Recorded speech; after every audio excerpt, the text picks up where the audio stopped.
بسم الله الرحمن الرحيم الحمد لله رب العالمين ولا عاقبة للمتقين ولا عدوان إلا على الظالمين أحمدك ربي وأستعينك وأثني عليك وأتوكل عليك وأستغفرك وأتوب إليك tí n bá ní máa fà lọ báwọn gbogbo ìṣẹ́jú tó kù ní fà tán. Ọlọ́run lé wàhálà bí ayé.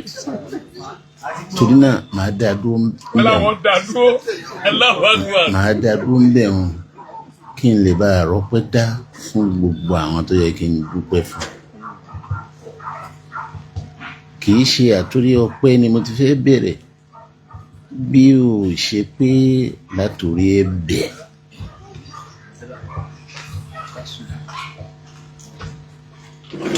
Mi ò fẹ́ kẹ́ ẹ tún ṣe nǹkan mi nígbà tójú wa ò fọ́ àbójú wa bọ́ ni gbogbo arákàtà ń ṣe ń bẹ̀rẹ̀ la jẹ́mẹ́ yóò wá ní Muhammad. Ẹ̀bẹ̀ tí mo fẹ́ bẹ̀ ni wípé mo ṣe gbogbo jàmá yìí ẹlòmíín lè má kà kẹ́ṣẹ́ kéèyàn fẹ́ ṣe ń tó báyìí centenary ustaz kó wá jẹ́ pé jọ gbogbo ìmúra wa ìjẹfà ni tẹ́lẹ̀ pé ìjẹfà ò tó láti múra ìyẹn wá fa pàjáwìrì gbogbo pípé tí mo pè ẹnìkọ̀ọ̀kan pàjáwìrì ni tó bá ṣe pásìkò wà bó ti yẹ kí n pè wá kọ́ ni mo pè wá téèyàn bá wò ó téèyàn má sìkò téèyàn má táìmù èyàn rò pé àsìkò tá a fi pera wa àsìkò tí kò lámìyàn bá mu kò mú rárá kò mú rárá.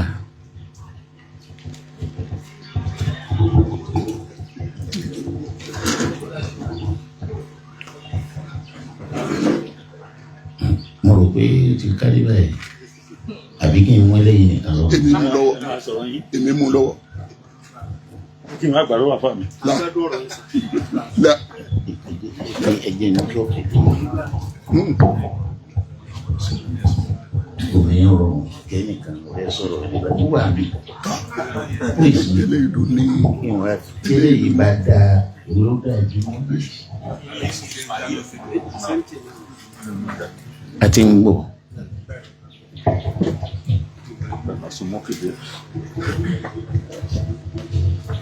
Tí n bá sọ̀rọ̀ àmì di pé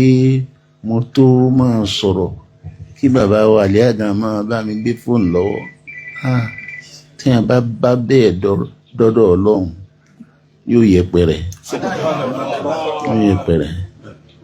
ǹjẹ́ ìfi mọ yìí àwọn bàbá tí wọ́n sọ̀rọ̀ yìí àṣírí ni táwọn náà mọ̀ tí ń sì sọ fún yín. Hadith kò dì sí tí ń lòun ìmáàmù kí ló ṣẹlẹ̀ níjọ́ tí mo wá dọ̀ yín.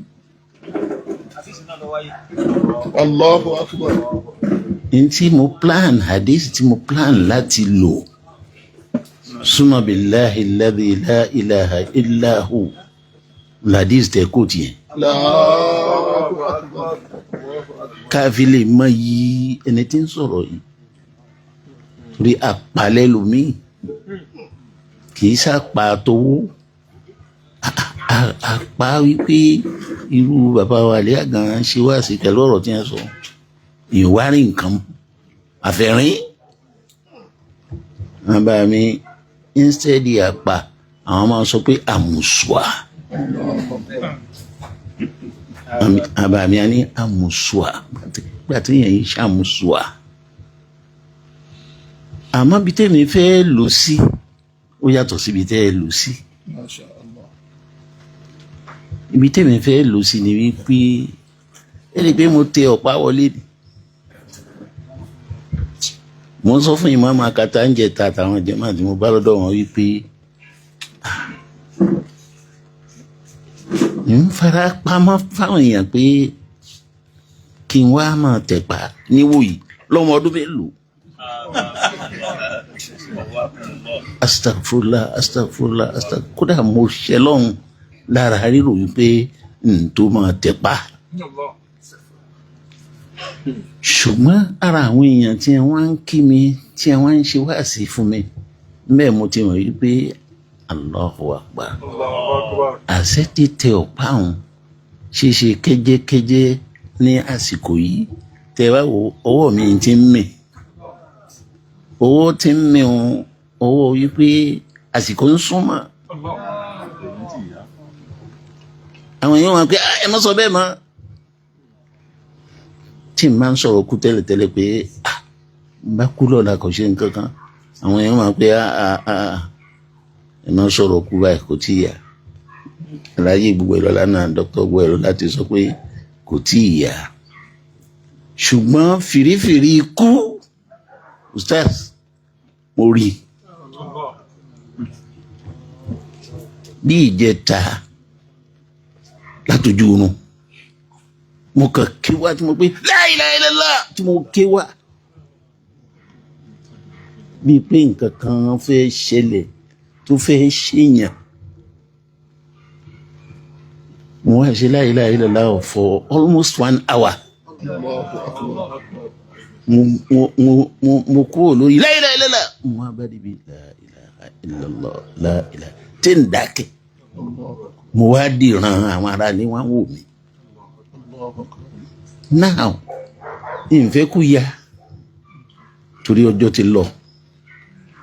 ibi tí mo ní mi lò sí mo lo àdéhìsì kù sí ìyẹn sí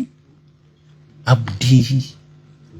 gbádùn rẹ bẹ́ẹ̀ ti gbádùn rẹ Allahu Akbar. Ọlọ́run fẹ́ pè wá wá pè wá ní abdi mọ̀kámà tó ga lọ́rùn gbé a lọ. Allahu Akbar. Manta turidu ìwọ ń fẹ́ èmi náà Ọlọ́run náà ń sì ń fẹ́ wa ma yakunu illa ma urid títa ni yóò wá ṣe tọ́lọ́ ni yóò ṣe fa in sallimtali fima aradtu kílẹ̀ tí kò tẹ̀lé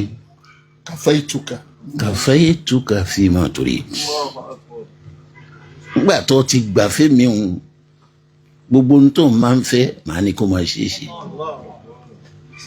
ṣùgbọ́n mo fẹ́ kẹ́ gbádùn àdísì ń délẹ̀ wà iná tó sàlẹ́mìlì fima uridu tó o bá gbà fẹ́mi Ọlọ́run ntọ́ ń fẹ́ wọn àtàbùtùkà fima turid. Wala yakunu illa ma urid. wọ́n lálàṣe rẹ̀ lórí ntọ́ fẹ́ wọn wọ́n dá wàhálà alẹ́ fún ọ. bọ́ bá wá ṣe wàhálà nǹkan tó ń lé tó bá tó ń lù tí ò yọ lẹ́yìn tó ti ṣe tí ò yọ tó ń fà á tí ò tó la yakunu illa ma urid. tèmi tọ́lọ́run tí mo fẹ́ kó ṣe òní ò padà sí.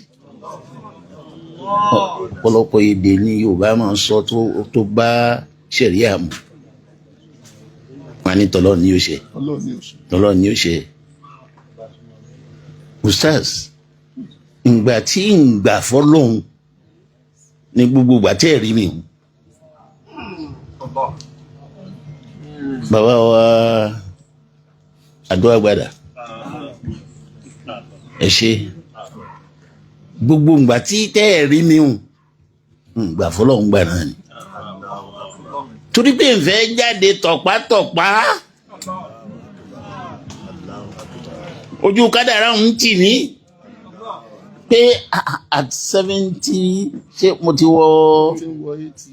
ìntí wọ 80 about 80 tí àwọn bàbá wa wí lẹ́ẹ̀kan about 80 ni mo wà ní 76 báyìí ni wọ́n ń tì mí lójú pé kí n máa tẹ ọ̀pá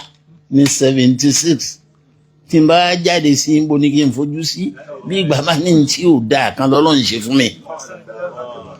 ṣùgbọ́n ọjọ́ tá a bímọ tí afáwa àríṣẹ́ ìṣọlá ẹ̀rí pé nǹkan tí àlàfi bọ́ àlàfi àpẹẹrẹ náà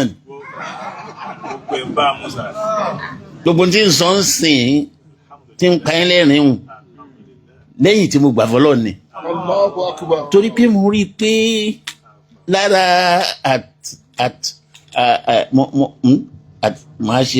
màá kó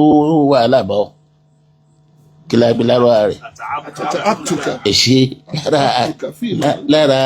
àtàbùtùkà yẹn wọ́n kó wàhálà bá ọ fúnra rẹ̀ mi ọlọ́run ń dá wàhálà lẹ̀ fún ọ wàá wá ṣe wàhálà náà kò ní rí bọ́ ti fẹ́ tèmi ọlọ́run ní ó ṣe so ńgbà tí mi ò gbà fọlọ́run dám usalim ní àbí aslam ńgbà tí mi ò usalimu fọlọ́run ní ń yọ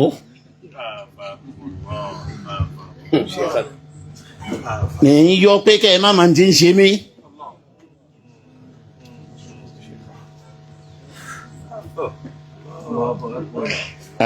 Aláàjì gbogbo ẹ̀ lọ́la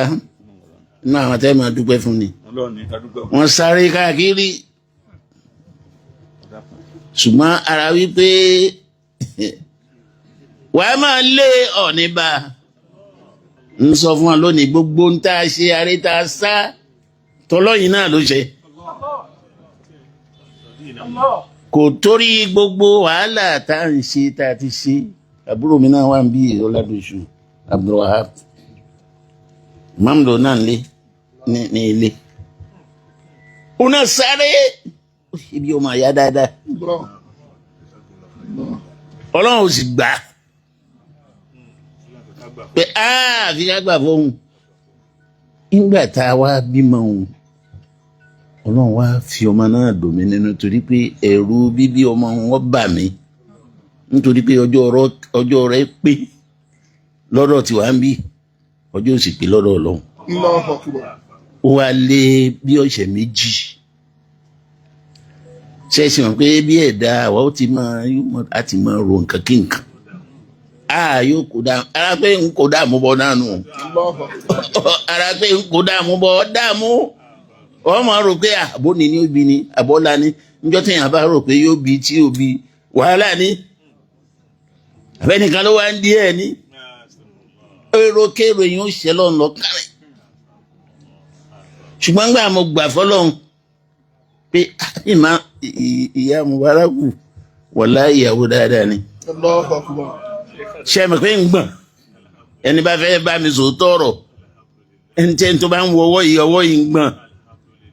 ńgbà tí ustaz ńgbà tí n ti gbà ìfẹ́ ńgbà tí n bá wà níbi kan tẹ́ bá ẹnì kí n sọ̀rọ̀ mo sì mọ̀ pé tí n bá sọ̀rọ̀ ọ̀rọ̀ lè yàyàkúyà torí a máa ya Allahu Akbar. iná fẹ́ gbé ọwọ́ pamọ́ àìgbàfọ́lọ́ náà ni Allahu tí a rí pé fúnra ara mi mo tó wà sílé ara mi pé ọwọ́ ń gbọ̀n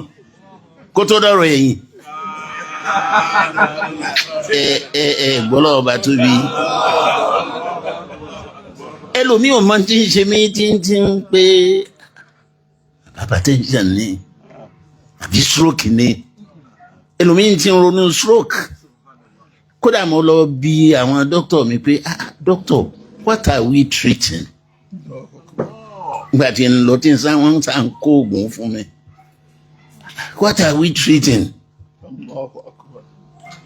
ó wá ya doctor lẹ́nu pé why this question mo nítorí pé àwọn tí ń gbọ́ lórí rédíò àti tí ń ka in the literature ó jọ stroke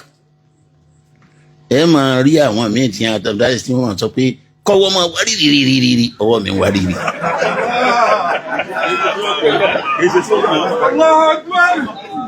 ọwọ́ mi ń wá rírì náà ni ń wá tẹ́rìn rí yìí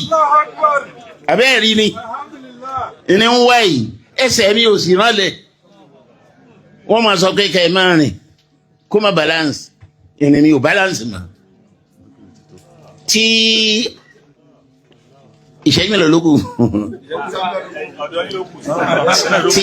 tí n bá ka experience tí n ní experience yìí tó wá mú mi gbà fọlọ́hún gbà tí ọmọ tá à ń rò pé ọlọ́hun mama jẹ́ ó gbẹ̀mí ìyá tó wá agbọ́hùn ìyá agbọ́hùn ọmọ inú mi wá dùn dípò pé ńjọ́ náà lọ́jọ́ Jímọ̀ ṣéjọ́ Jímọ̀ ni àwọn tó yẹ wọn ọjọ́ tá a bímọ ọjọ́ Jímọ̀ ni ẹ̀yin wà ń bẹ̀ ní tẹ ní Thursday torí pé a fi kó mọ sí Thursday rò pé Thursday ni ọjọ́ Jímọ̀ ni májúmọ́ ọjọ́ Jímọ̀ ni nígbà tá a wá ṣe pé ọmọ téèyàn bá bí hadith anayi sallallahu alaihi wasallam ń pé wọ́n ń ṣe kinní kan filiyomi sábẹ́à wọ́n máa ya wọ́n máa ṣẹ́ẹ̀rì àwọn tó ti sá lọ àwọn apẹ́rẹ́ ní o sọ́ra dáadáa wàásàlà sáfìlì náà díẹ̀díẹ̀ tá a bá fẹ́ jẹ́wọ́ fúnra wa ọwọ́ mi ẹ̀sìn balance mo wá rí wípé tí n máa ń fi ọwọ́ mi ẹ̀sìn ìbalẹ̀ tí mo torí bẹ́ẹ̀ tí mo wà ń lé ń kárí bọ́nùkù ni ẹ gbọ́ Yorùbá mi wàláyé suma billahi la ilaha illallah ẹni tọ́lọ́ ń bá má dánwò dé tí ò bá kíìsì àdáwò kó gbà á kọ́ fàmára yóò ronú kù ni ẹ gbọ́ Yorùbá yìí.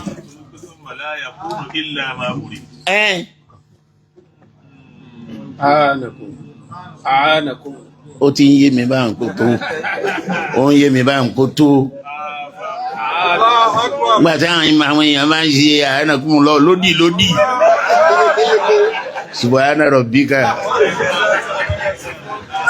Ẹ já gbọ́dọ̀ tóbi lẹ́ẹ̀kan náà.